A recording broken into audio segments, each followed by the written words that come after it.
हरे कृष्णा कृष्ण कृष्ण हरे हरे, हरे राम राम राम हरे हरे, हरे कृष्णा कृष्ण कृष्ण हरे हरे, हरे राम राम राम हरे हरे, हरे कृष्णा कृष्ण कृष्ण हरे हरे, हरे राम राम राम हरे हरे।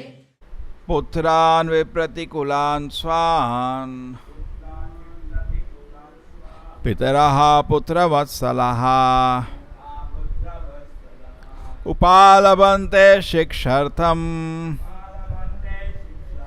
न हि एव अधम् अपरः यथा। माता तथा पिता सदा ही अपने बच्चों के प्रति वत्सल होते हैं। जब बच्चे अवज्ञाकारी होते हैं तो माता पिता उन्हें किसी शत्रुतावश नहीं अपितु उन्हें शिक्षा देने के लिए, उनके भले के लिए दंड देते हैं। जो हिरण्यकशिपु ने क्यों अपने इस नेक पुत्र प्रहलाद महाराज को प्रताड़ित किया, यह सब जानने के लिए मैं अत्यंत उत्सुक हूँ।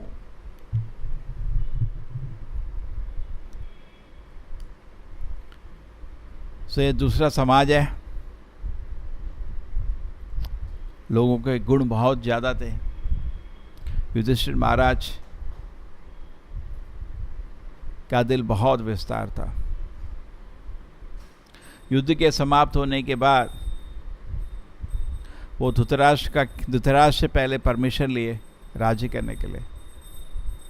धृतराष्ट्र ने अनुमति दी, ठीक है तुम राज्य करो। लेकिन वो तब भी धृतराष्ट्र को एक राजा की तरह ही सम्मान दे रहे थे। हर दिन आके वो धृतराष्ट्र से पूरे गाइडेंस लेते थे। आप क्या बोलते हैं, ये करना चाहिए हमको, ये नहीं करना चाहिए। हर दिन गाइडेंस लेते थे। जैसे बुजुर्ग लोग को सुबह सुबह मिलते थे, नमस्कार करते थे, उनसे गाइडेंस लेते थे और उसके बाद वो निश्चित करते थे करना है या नहीं करना है।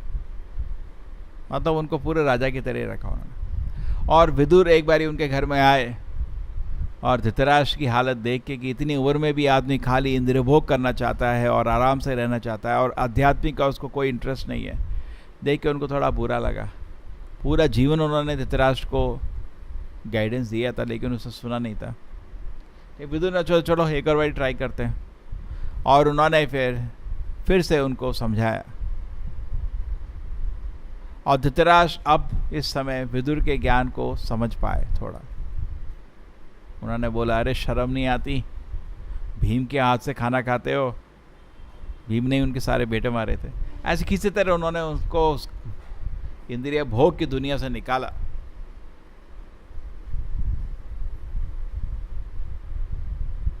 और उनके साथ वो आध्यात्मिक जीवन के लिए जंगल चले गए। और युधिष्ठिर महाराज ने जब सुबह देखा कि कोई नहीं है, ये दोनों चले गए और विदुर भी गायब हैं, सब गायब हैं, तीनों बुजुर्ग लोग, तो भागवत में बहुत सुंदर लिखा है।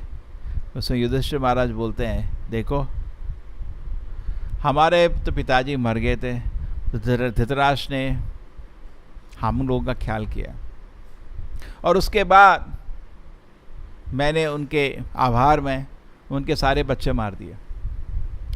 फाइनली मेरे से तंग आके वो अब चले गए। तो उसको अपना ही अवगुण दिख रहा था, उसको उनका गलती नहीं दिख रहा था। ये महान व्यक्ति के लक्षण होते हैं, ऑर्डिनरी नहीं है ये। ऐसे आदमी आपको नहीं मिल सकते करेक्ट। एक्चुअली सबको मालूम है धृतराष्ट्र और उनके बेटे दुर्योधन ने कितने तरीके से उनको मारने का कोशिश किया था। एक्चुअली दुर्योधन ने किया था, लेकिन धृतराष्ट्र अपने पुत्र स्नेह में इतने पागल थे, उन्होंने कभी रोका नहीं। ठीक है ना। ये अलग तरह के लोग हैं, इनका दिल अलग तरह का, बहुत विस्तार दिल है और सब ये भगवान के महान भक्त हैं।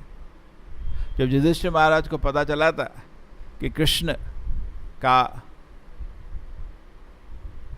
प्रकट लीला अभी बंद हो गया है, वो अभी वैकुंठ धाम चले गए वापस अर्जुन से, तो उनको इतना डिटर्मिनेशन था, उसी मोमेंट उन्होंने राज्य त्याग कर दिया।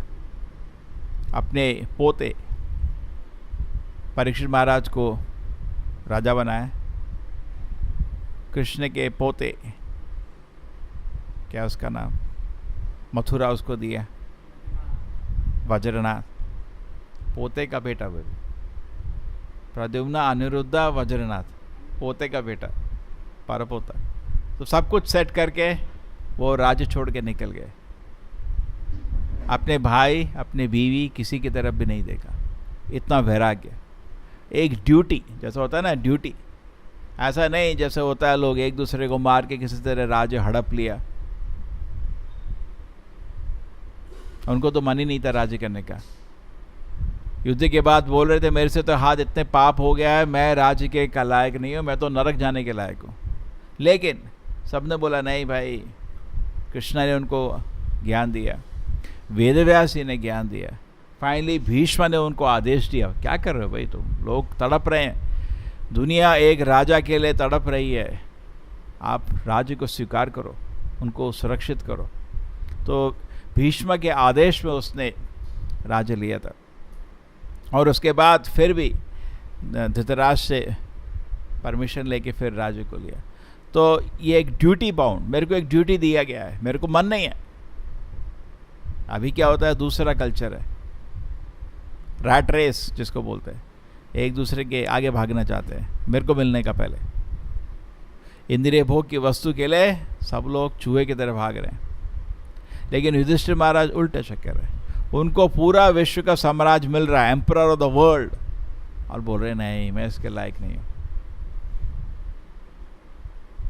और उसके बाद anyway he accepted the throne, उन्होंने युधिष्ठिर महाराज ने, but with the sense of duty, मेरा कर्तव्य है, मेरे को आदेश दिया गया ये काम करने के लिए, लेकिन मैं इस काम के लिए लायक नहीं हूं। ये हमारा संकल्प होना चाहिए। कुछ भी काम कर रहे हो, नहीं तो खाली घमंड, कुत्ते बिल्ली की तरह, सेवा नहीं रहेगी, हाथ से निकल जाएगी सेवा। भगवान की सेवा करते हुए हमेशा ये सोचने का मैं इस सेवा करने के लायक नहीं हूं, करेक्ट। लेकिन हमको आदेश दिया गया, खुशी से करना, आओ, उसमें आपको सेवा चलता रहेगा। लेकिन अगर ये नहीं करोगे, एक मोमेंट में जो काम करोगे वो घमंड में जाएगा, देखो मैंने ये कर दिया, देखो कोई नहीं कर रहा, मैंने किया ये सब अहंकार विमूढ़ात्मा करता हम यदि मन्यते। ठीक है, करो, ये कुछ समय की बात है। जैसे हिरण्यकशिपु ने तपस किया था, लेकिन इस तपस से उसका अहंकार ही बढ़ा, बस बढ़ता रहा। मैंने अपने तपस से इतनी शक्ति ली है, ध्वस्त हो गया, जल गया। तो हमेशा बहुत ध्यान रखना चाहिए, सेवा का मूड अलग होता है। भगवान का काम करना ही सब कुछ नहीं है, वो प्रॉपर कॉन्शियसनेस में करना चाहिए। जैसे हम जप कर रहे हैं, जप करके कोई भी हरि नाम करके वैकुंठ धाम जा सकता है, लेकिन नहीं जा सकता जब तक वो जप ढंग से नहीं करेगा। समझ रहे नहीं, मैं जप कर रहा हूँ वैकुंठ धाम जाओगे, नहीं। जब मैं क्या हर दिन क्यों 10 अपराध रिपीट करते हैं, बिकॉज 10 के 10 अपराध करते हैं। और हरिनाम का अपराध जब के टाइम नहीं, पूरे दिन होता है, पूरे दिन कर सकते हो अपराध। करें, हरिनाम नाम प्रभु हैं, वो भी एक व्यक्ति हैं, उनका दिल टूटता है अगर आप 10 करके अपराध करते हो उनका, फिर आप जब करोगे उनको, आपको जब का आनंद नहीं मिलेगा। इसलिए जब करने से पहले क्यों बोलते हैं, वाञ्छा कल्पतरुभ्यश्च कृपा सिन्धुभ्येव च पतितानां पावनेभ्यो वैष्णवेभ्यो नमः। सब वैष्णव का नमस्कार क्यों करते हैं? तो मैं जो भगवान को जो नाम कर रहा हूँ स्वीकार, उसमें भगवान प्रकट हो।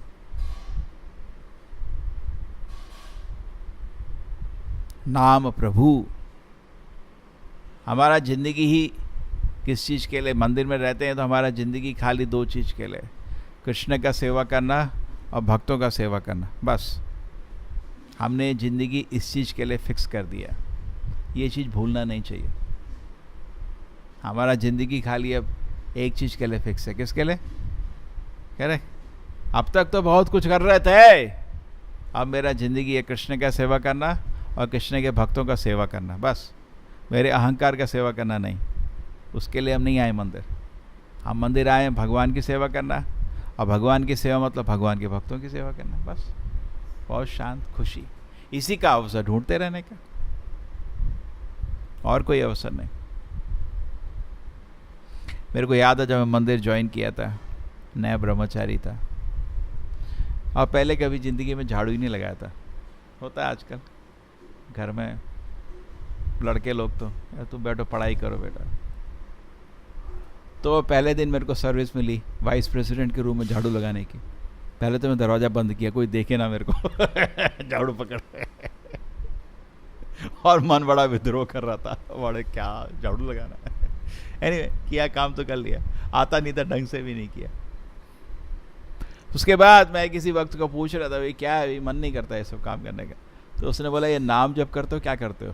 बोला नाम जप करते हैं। क्या मतलब है उसका? कृष्णा मेरे को आपकी सेवा करना है, और कृष्ण की सेवा में भक्तों की सेवा भी इंक्लूडेड है। तो इसको भूलना नहीं चाहिए। हम कभी कभी क्या होता है, कृष्णा कॉन्शियस इतना सिंपल है ना, उसको भूल जाते हैं। बहुत सिंपल है, और अगर ये चीज़ फिक्स रहेगी तो पूरे दिन आदमी खुश रहता है, संतुष्ट रहता है। घुटन तब होती है जब हम ये भूल जाते हैं भगवान की सेवा के लिए इधर आए हैं, तब घुटन होती है। अरे यार क्या कर रहा हूँ, क्योंकि भूल के किस लिए आए हो। इंद्रिय भोग के लिए तो पूरी दुनिया पड़ी है। इसको मंदिर को एक शुद्ध जगह किस लिए बोला जाता है? अभी देखो घर में और मंदिर में फ़र्क क्या है। अब हमारे पड़ोसी भी घर है, उसको घर बोला जाता है, इसको मंदिर बोला जाता है। टेम्पल लगाया हुआ है, श्री राधा गोविंद मंदिर, और दूसरा घर हो गया। तो क्या फ़र्क है? यहाँ हम लोग कृष्ण की सेवा कर रहे हैं, और वहाँ लोग अपने इंद्रिय भोग की सेवा कर रहे हैं। बस कोई ज़्यादा फ़र्क नहीं है। ये भी मिट्टी से ही बना है, इसमें भी पत्थर लगे हैं, उसमें भी पत्थर लगे हैं, करेक्ट। पेंट हमने भी किया, उन्होंने वो भी करते हैं पेंट। इधर भी पानी आ रहा है, इधर भी नल है, इधर भी सब सिस्टम है, बाकी सब तो बिल्कुल सेम है। But there is a wide gulf of difference. Prabhupada ji बोलते हैं एक वाइड गल्फ है, एक बहुत बड़ा विस्तार डिफरेंस है। क्या है? यहाँ हम कृष्ण की सेवा कर रहे हैं, ये चीज़ नहीं भूलना। कभी कहते ये भूल जाते हैं हम, या क्या कर रहे हैं उधर? कृष्ण की सेवा कर रहे हैं बस। और वो लोग अपने इंद्रिय भोग की सेवा कर रहे हैं बस, सुबह से उठ के इंद्रिय भोग के साथ। तो ये चीज़ नहीं भूलनी। और साधना क्यों करते हैं? बिकॉज एक्चुअली अभी हम सेवक नहीं है, हमारा मन अभी भी इंद्रिय भोग के लिए भागता है, इसलिए बहुत अटेंटिवली हम साधना करते हैं। ठीक है, जितना आप क्वालिटी बढ़ाएंगे साधना का, उतना आपका सेवा का भाव बढ़ेगा। हाँ, सेवोन्मुखे जीवादौ स्वयं एव स्फुरति अधः। जैसे सेवा का भाव बढ़ेगा, प्रभुपाद बोलते हैं directly proportional to that, directly proportional. सेवोन्मुखे जीवादौ स्वयं एव स्फुरति अधः, भगवान प्रकट हो जाते हैं। करेक्ट, भगवान प्रकट किसी और चीज से नहीं होंगे, आपके खाली सेवा भाव से। हम लोग सोचते हैं किसी और चीज से प्रकट हो जाएंगे। सेवोन्मुखे, हाँ, भगवद गीता में भी एक श्लोक है, ये तो हो गया। सेवोन्मुखे जीवादौ स्वयं एव स्फुरति यदा, भगवान प्रकट हो जाते हैं। भगवद गीता में भी लिखा है।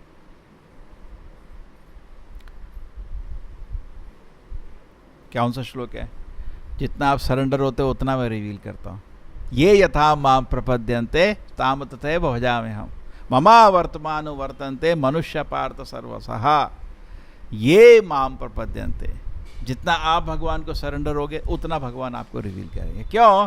उसके ज़्यादा रिवील करोगे आप हैंडल नहीं कर पाओगे, आप हैंडल नहीं कर पाओगे। अगर आपको यशोदा कृष्ण की लीला में बीच में रख दिया आ जाए, आप उसको हैंडल नहीं कर पाओगे, आपको बेचैनी हो जाएगी। इतना प्रेम की भी ज़रूरत नहीं। आपको लगेगा क्या हो रहा है, आप अभी रेडी नहीं हो उसके लिए। ऐसा नहीं कि भगवान आपको वंचित कर रहे हैं, आप भी रेडी नहीं हो, बोर हो जाएंगे हो। जैसे एक कर्मी को इधर लाते हैं मंदिर में, 5 मिनट में बोर हो जाता है, उसको टीवी देखने का, चाय पीने का, मीट खाने का, नशा करने का, यहाँ वो भाग जाएगा इधर से। करें, इसलिए प्रभुपाद जी बोलते हैं भूत, जहाँ भूत होता है वहाँ हरिनाम करो, भूत भाग जाता है, सबको मालूम है। तो अभी हम भूत जैसे ही हैं। वैकुंठ धाम जाएंगे, वहाँ तो सब लोग कीर्तन कर रहे होंगे, अरे यार ये कितना देर कीर्तन चलेगा, मैं बोर हो रहा हूँ, मैं निकलता हूँ इधर से, भाग जाएंगे, हम नहीं बैठ पाएंगे, हम अभी लायक नहीं है। ऐसा नहीं कि कुछ हम लायक हैं और भगवान घुसने नहीं दे रहे, ऐसा है भाई? वैकुंठ धाम के आप बहुत लायक हो, लेकिन भगवान बोल रहे नहीं नहीं नहीं वेट करो थोड़ा। ऐसा नहीं है क्यों में बाहर खड़े, नहीं, अभी हम रेडी नहीं है। अपक्वा, भागवत में बोला गया अपक्वा मतलब अभी आम कच्चा है। आम कच्चा होता है ना, खट्टा होता है। अभी हमारी भक्ति इकट्ठी है, अभी ठीक नहीं बना। ठीक ठीक है, so we should be ready. अब युधिष्ठिर महाराज देखिए, सारे लक्षण हैं उनके पास एक महान भक्त के, और दिल कितना पवित्र है उनका। जैसे ही उन्होंने सुना, क्या सुना, जैसे ही क्या सुना उन्होंने, जैसे ही उन्होंने सुना कि एक पिताजी अपने बच्चे को मार रहा था, और वो भी छोटा बच्चा नहीं, सारे भक्त के महान लक्षण उसके पास थे, उसके भगवान का नाम सुनते ही उसके शरीर में सारे अच्छे अच्छे आभूषण की तरह सारे हैप्पीनेस आती थी, और ऐसे बच्चे को उसके पिता मारने का कोशिश कर रहे थे। असंभव, कैसे हो गया ये? दिल बहुत शांत है, बहुत मीठा दिल है, इसलिए उसको बेचैनी हो रही है।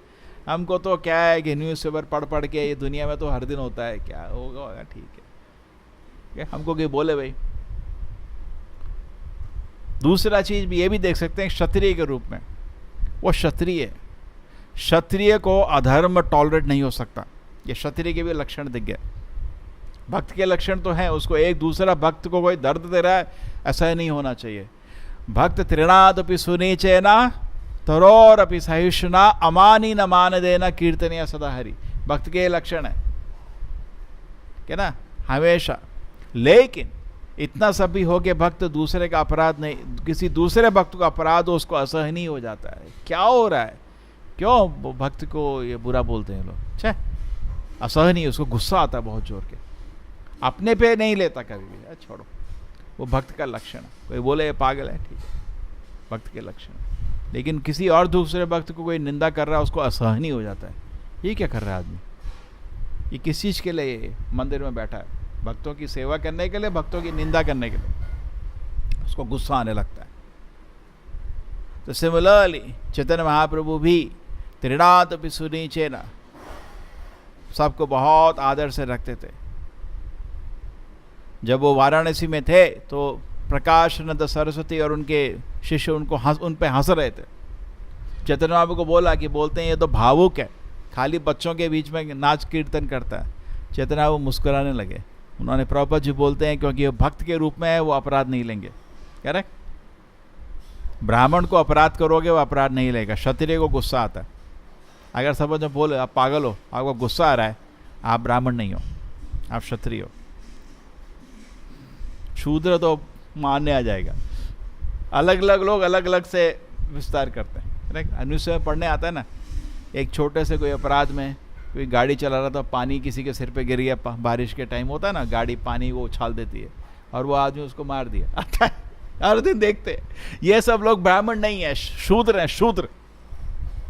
ब्राह्मण को अपराध होता है वो गुस्सा नहीं होता। जब इतने लक्षण चैतन्य महाप्रभु ने दिए तृणादपि सुनीचेना के, तब भी जब कभी वैष्णव अपराध होता था तो उनको क्या कहते हैं, सूरज की तरह गुस्सा आ जाता था उनको, बहुत गुस्सा। सबसे बड़ा तो नित्यानंद प्रभु को जब जगाई मदाई ने पत्थर मारा था, चैतन्य महाप्रभु उनका वध करने आए थे, उन्होंने सुदर्शन को बुलाया था। तो इस तरह भी आप देख सकते हैं कि युधिष्ठिर महाराज जब प्रहलाद महाराज के गुण सुने तो बहुत खुश थे, बिकॉज प्रहलाद महाराज एक्चुअली महान भक्त है। प्रभु जी बता रहे थे एक्चुअली वो नारद मुनि के भी आगे हैं, युधिष्ठिर महाराज के भी आगे। नरसिंहदेव जब भक्तों की लिस्ट करते हैं, स्वयंभू नारदा शंभु कुमारा कपिला मनु, उसमें 12 महाजन हैं, यमराज लिस्ट करते हैं। तो प्रभुपाद जी बताते हैं कि जब नरसिंहदेव बोलते हैं कि तुम मेरे सर्वोत्तम भक्त हो, तो प्रभुपाद जी बोलते हो तो 12 महाजनों में सबसे आगे निकल गए। उनको नरसिंहदेव सर्टिफिकेट दे रहे, सबके आगे निकल गए वो, स्वयंभू नारद सबके आगे निकल गए। ट्रू, उनके आगे गोपियां भी हैं बट महान भक्त हैं भगवान के, ग्रेट। उनके बारे में नारद भी, उनके गुरु होते हुए भी खुशी से उनके बारे में बोल रहे हैं। युधिष्ठिर महाराज पांडव हैं, पांडव भी महान भक्त हैं भगवान के, लेकिन प्रहलाद महाराज के जैसे नहीं। प्रहलाद महाराज तो बहुत ही महान भक्त हैं। तो उनको बहुत खुशी हो रही है उनकी महिमा सुनने में, लेकिन उनका मन विचलित हो गया ये देख के कि कोई उसको अपराध करना चाहता था। ग्रेट, तो इस तरह भी एंगल समझ सकते हैं ना, उनका मन विचलित हो रहा है। 2-3 श्लोक लगे हुए, क्या हो गया, ऐसा कैसे हो सकता है? तो ठीक है ना, भक्त का मन विचलित होना चाहिए, नहीं होना चाहिए? अगर आप सुने कोई भक्त था और वहां धनाधन लोग मारे, अरे भाई क्यों, क्या हुआ, गुस्सा आना चाहिए, तो भी ठीक आता है समझना। एक और तरह से समझ सकते हैं, वो क्षत्रिय इस दुनिया में क्षत्रिय का रोल निभा रहे थे। क्षत्रिय का मतलब होता है शत त्रायते। क्षत्रिय मतलब वो किसी को कोई दर्द दे रहा है, शत इंजुरी कर रहा है, वो उसको नहीं टॉलरेट कर सकता। अगर उसको क्षत्रिय को पता चले कि कोई अबला आदमी, या तो स्त्री हो या बच्चा हो या बुढ़ा हो या ब्राह्मण हो या गाय हो, ये सब अबला हैं। अबला मतलब इनके पास शक्ति नहीं है, इनको कोई मार रहा है, उसको क्षत्रिय। तो इसीलिए भी समझ सकते हैं कि युधिष्ठिर महाराज क्षत्रिय रूप में कोई छोटे बच्चा अबला है, उसके पास तो शक्ति नहीं है, उसको मारने का कोशिश कर रहा है, तो भी उनका मन विचलित हो सकता है। करेक्ट, क्षत्रिय के रूप में भी उनको गुस्सा आना वाजिब है, बिल्कुल ठीक है। तो इस तरह तरह के लक्षण दिख रहे हैं, तो हमको भी कोशिश करनी चाहिए कि देखो कितने सुंदर बोला जाता है। हम डिस्कस कर रहे थे ना कि जो हरि भक्ति को स्वीकार करता है तो तरह तरह के लक्षण आते हैं, और एक लक्षण था उसमें सारे देवता के गुण प्रकट होने शुरू हो जाते हैं। करेक्ट, आप देख सकते हैं युधिष्ठिर महाराज के दिल में सारे अच्छे गुण प्रकट हो रहे। श्रील प्रभुपाद की, श्रीमद् भागवतम की। हरे कृष्णा कृष्ण कृष्णा हरे हरे, हरे राम राम राम हरे हरे। हरे कृष्णा कृष्ण कृष्णा हरे हरे, हरे राम राम हरे हरे। हरे कृष्णा कृष्ण कृष्णा हरे हरे, हरे राम राम हरे हरे। हरे कृष्णा कृष्ण कृष्णा हरे हरे, हरे राम राम हरे हरे। हरे कृष्णा कृष्ण कृष्णा हरे हरे, हरे राम राम हरे हरे। हरे कृष्णा कृष्ण कृष्णा हरे हरे, हरे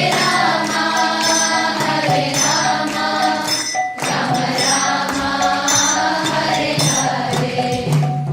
हरे हरे। हरे कृष्णा कृष्ण कृष्णा हरे हरे, हरे राम